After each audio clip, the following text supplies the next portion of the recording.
The Dharma, incomparably profound and exquisite, is rarely met with even in hundreds of thousands and millions of kalpas. We now can see it, hear it, accept and hold it. May we realize the true mind of the Tathagata. Today is day one of this very short little weekend session here at Hidden Valley Zen Center in August 2018. And I'd like to get into some significant fundamentals of practice. Essentially, the way we come to awakening is through profound awareness, attention, presence. And our practice is about bringing us to that. Most effective within that, the various offerings of practice options is Susokkan, the extended out breath. With the Susokkan, extending the out breath as we breathe out, as you've heard many, many times before, in order to bring the breath out to the degree that we do with Susokkan, we have to focus on the experience of breathing out. And past a certain point, that focus requires letting go any other involvements, thoughts, images, anything but the exact same presence of the moment, just as it is. And this is the only gateway to coming to awakening, really.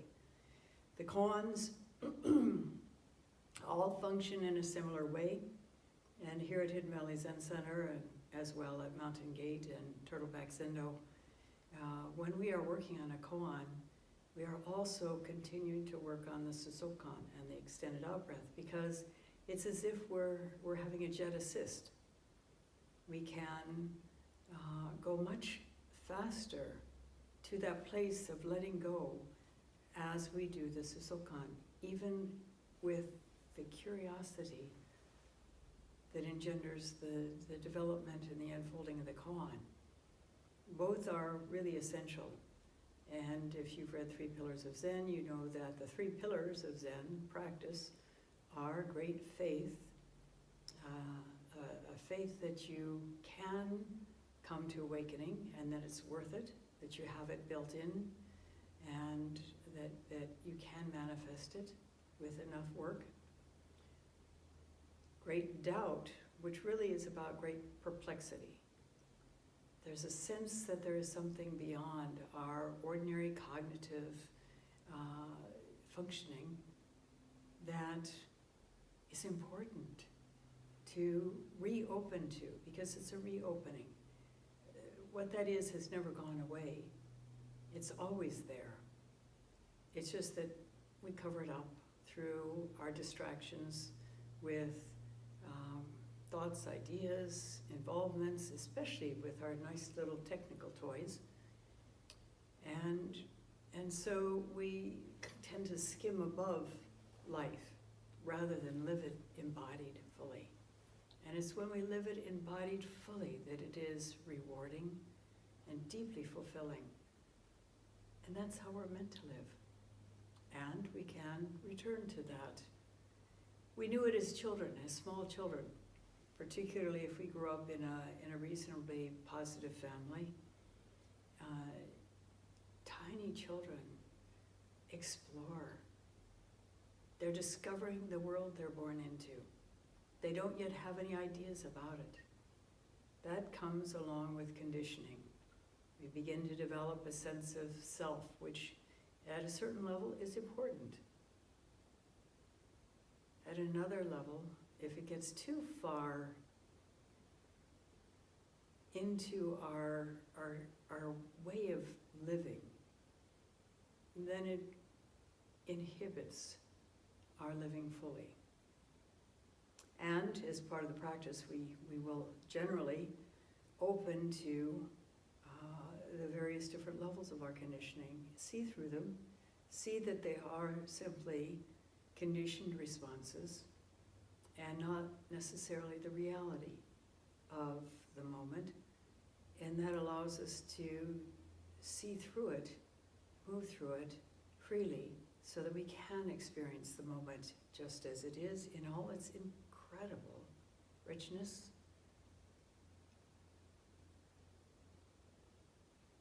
In order to get there, we have to, as I said, pay attention. And that's something that we are farther and farther away from in our modern society. There is actually quite a bit of concern about this in the psychological communities, that children are growing up not receiving the vital nurturing, the what's called entrainment, by their caretakers, by their parents or the people that are caretaking them.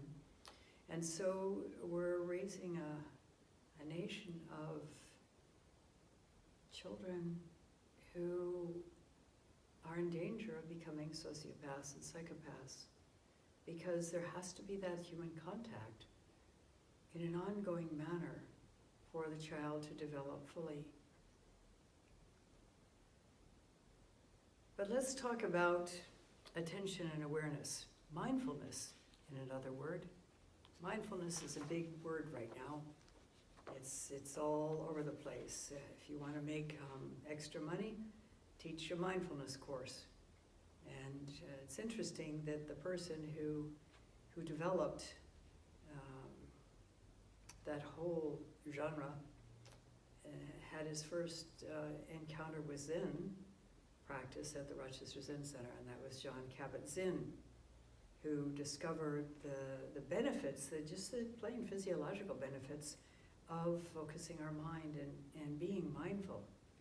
And because he had a connection with the medical community, he began to do experiments and discovered that indeed it can make a big difference. And one of the first experiments he did was with, I think with patients who had a condition, a skin condition that would flare up and was quite ugly and embarrassing. And the way this was treated ordinarily was to have patients expose whatever parts of their body were manifesting this condition to, I think it was UV light, and they had to be there in this ultraviolet light for something like 45 minutes at a whack. And he started teaching them breath practice, just basic awareness, and discovered that the people that did learn that and did practice that during their 45 minutes in their treatment actually were able to cut that treatment to something like 20 minutes instead. It made a big difference. So then the experiments were expanded to other medical issues and found similar results. It's positive. When we allow ourselves truly to be present, it's positive. The downside that can come for that, however, is that some of us avoid being present because it's not a comfortable place to live in. Either we've been traumatized or even less. We've been taught or come to the conclusion through the interactions with adults and other people who are in positions of power with us that we are not sufficient, that we're bad, that we're lacking, that we're stupid. A lot of things like this. It's a sad state of affairs, what we put on other people. But who wants to feel that? You really want to go back into the feeling that when somebody told you you were stupid? And so we avoid it with all kinds of other things, including creating an artificial self-image on top of our self-image that is one of somebody who's not stupid. Underneath, somehow, we have this feeling that maybe we really are. And so we don't want to be present. We don't want to stay aware. We want to lose ourselves in activities, in our electronic toys, in all the other ways that people do that. And yet, the way to freedom from that is to see through where we're caught. And when we are able to see through where we're caught, we're able to let it go, if we see completely enough. And if we let go deeply enough, it's transformative in profound ways, because that's built in. So let me share something that was written by I think he's a Sri Lankan monk and teacher, Buddhist teacher, Bhante Gunaratna. And this is, the first quote is from a book he wrote called Mindfulness in Plain English. When you first become aware of something, there's a fleeting instant of pure awareness just before you conceptualize the thing, before you identify it. That is a state of awareness. Ordinarily, this state is short-lived. It is that flashing split second, just as you focus your eyes on the thing, just as you focus your mind on the thing, just before you objectify it, clamp down on it mentally, and segregate it from the rest of existence. When you first become aware of something, there's a fleeting instant of pure awareness just before you conceptualize the thing, before you identify it. You can reach that same pure state of awareness through the extended out-breath. And in fact, as you continue to concentrate on the physical experience and the curiosity, the openness to possibility, as that breath is extended, over and over and over again, you will eventually, if you persist, come to a tiny little, barely perceptible sensation. And if you keep working on becoming present with that, allowing yourself to stay right there in that moment, it is the same thing. And it's exquisite. And with it, you're standing on a doorway into awakening. It takes a great deal of persistence to do this. And as we've said so many times, as part of the process, we're going to bump into everywhere we're caught. Every aspect of our psyche that has been built up to prevent seeing this, to stay high above life like a stone skipping across water, to avoid. And yet, if we dare to dive in, and just before that happens, often there is an arising of anxiety, because it's a space between thoughts.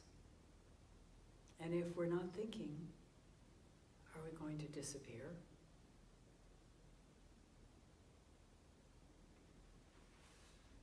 He also says, mindfulness is the English translation of the Pali word sati. Sati is an activity. What exactly is that? There can be no precise answer, at least not in words, and this is important. Words are devised by the symbolic levels of the mind, and they describe those realities with which symbolic thinking deals. Mindfulness is pre-symbolic. Coming to awakening is pre-symbolic. Awakening is to go beyond all the symbols, all the thoughts, into such total presence that it cannot be described. And yet, it is rich, full,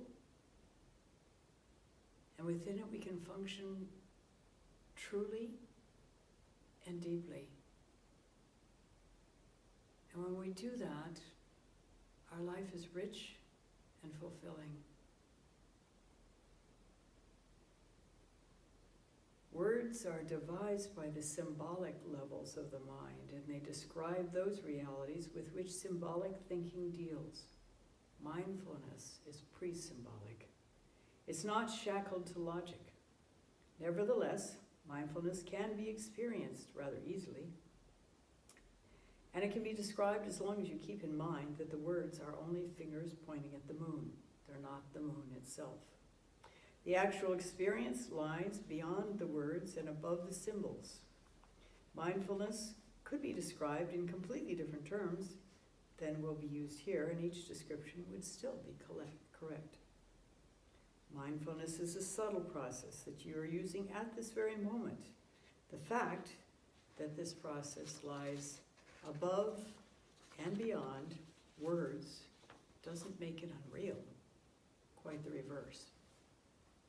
Mindfulness is the reality that gives rise to words. The words that follow are simply pale shadows of reality. So it's important to understand that everything that follows here is analogy. It's not going to make perfect sense. It will always remain beyond verbal logic, but you can experience it.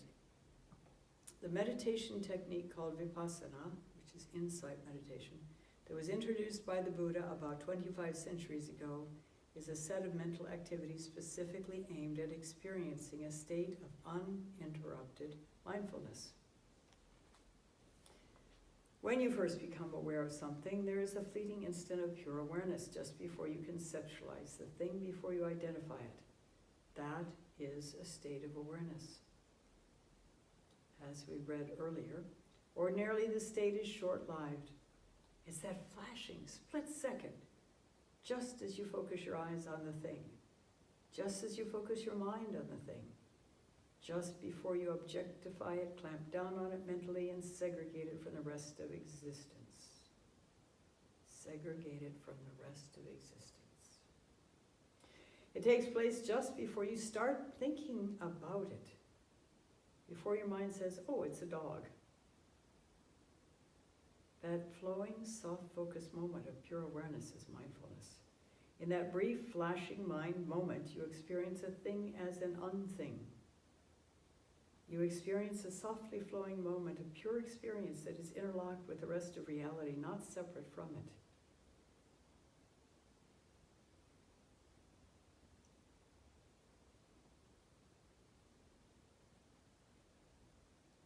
In a way, it's the only reality that there is. Mindfulness is very much like what you see with your peripheral vision as opposed to the hard focus of normal or central vision. Yet, this moment of soft, unfocused awareness contains a very deep sort of knowing that is lost as soon as you focus your mind and objectify the object into a thing. In the process of ordinary perception, the mindfulness step is so fleeting as to be unobservable. We have developed the habit of squandering our attention on all the remaining steps, focusing on the perception, cognizing the perception, labeling it, and most of all, getting involved in a long string of symbolic thought about it. That original moment of mindfulness is rapidly passed over. And yet, again, that is the moment of reality. The rest is a story. When this mindfulness is prolonged using proper techniques, you find that this experience is profound and that it can change your entire view of the universe. This state of perception has to be learned, however, and it takes regular practice. Once you learn the technique, you will find that mindfulness has many interesting aspects. And the very key to opening to that mindfulness is that extended out breath. It takes us there as quick as a flash. And as long as we persist in staying present, and you will know you're staying present because the feeling, the experience of breathing out feels three-dimensional, rich, full. The minute it goes two-dimensional, you've pulled away from it.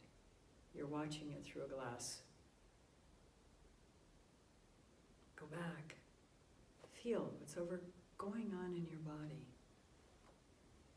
Tune in again. Take that breath out again. As far out as you can without gasping. fully present with the experience of that, the physical experience of it, not any visual sense of it. You're not thinking that your breath is coming out of your nose, or that your lungs are filling with air, or any of the rest of that. You're feeling the full physical experience of breathing out. And you're taking that breath out so far that you have to focus. And that is its gift. And you do it again and again and again and again and again. And imperceptibly, you become more aware, more present, more let go. And life can take on a much more fulfilling experience for you.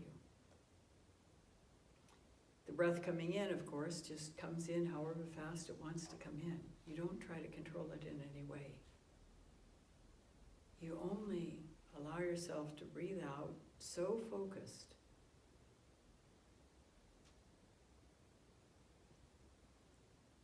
that there's nothing but the experience of breathing out and the curiosity of what you might open to as part of that process. As the breath goes back in, however fast it wants to go, you're still aware of that as well. It's not like you wait till the next breath. It's an out and in process. Out, fully extended, fully, fully, fully, fully, fully. Keep on going, keep reaching, and let it come in, but be present with the letting come in too. And now I'd like to share with you an email that came in today from a student of mine.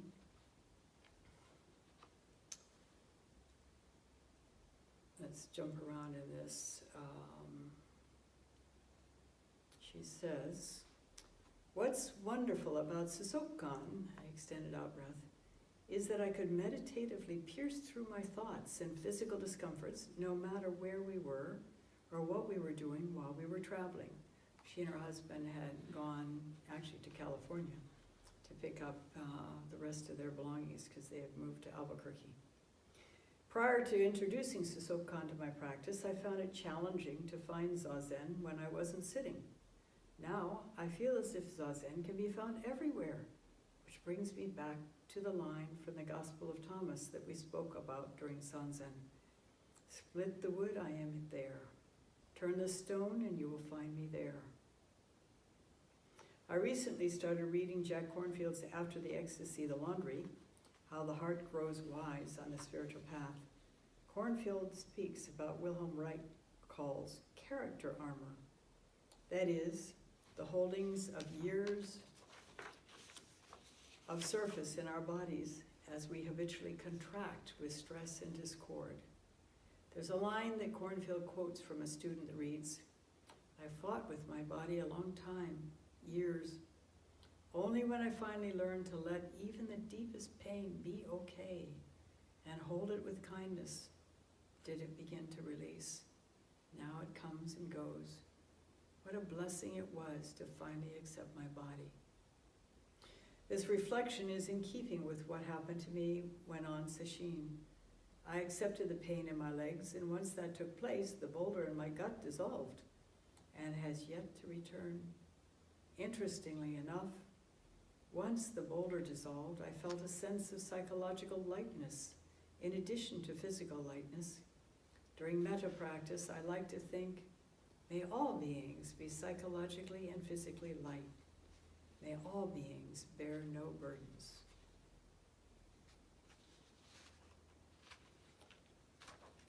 And then one more thing, and this is vital as well. Because this practice, the Susokan, the extended out breath, combined with the koan,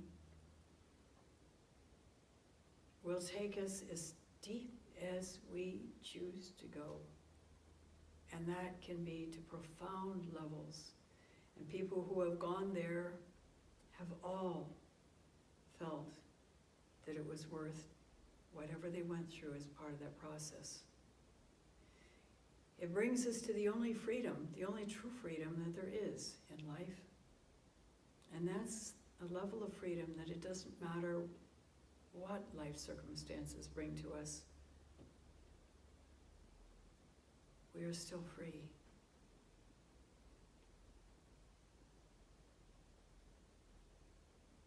This is profound. Normally human beings go chasing after some sense of okayness, some sense of freedom. But we have it within ourselves if we're willing to open to it. And that opening necessarily is not instantaneous, nor is it one shot and we're home free. I'd like to read the words of my teacher, Mitra-roshi. Penetration into truth can be shallow or deep. Now, a shallow penetration will have little effect on character. It takes a long training to establish firm character. Most important, until one has integrated an awakening into one's daily life so that one is able to live by what one knows to be true, one is not really enlightened. And Jack Kornfield has written it after the ecstasy, the laundry. We open to increasing levels of truth if we persist. And then the old habit patterns of living in opposition to those truths come rolling back in, and that's when the real work starts. But it's not as difficult as it may seem, because having seen through what we've seen through,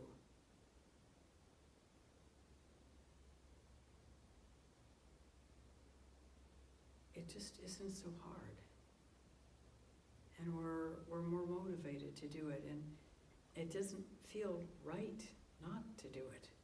Of course, some people are deeply invested in a self-image, and they will avoid even the obvious places to work that come to light through a Kensho experience.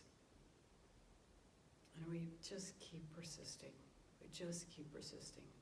One of the things that always impressed me so much with Mitra-roshi, and I was his attendant many different times for many years, particularly as he grew older and my training continued to deepen. And I was always impressed by the fact that as soon as he saw a place where he was stuck, as soon as he saw clearly some level of behavior of his that was dysfunctional, that was the end of it. He never engaged in that again. And he lived into his 90s and was still continuing to work on himself all the way to his last breath, and I'm sure beyond. This is a real model for all of us.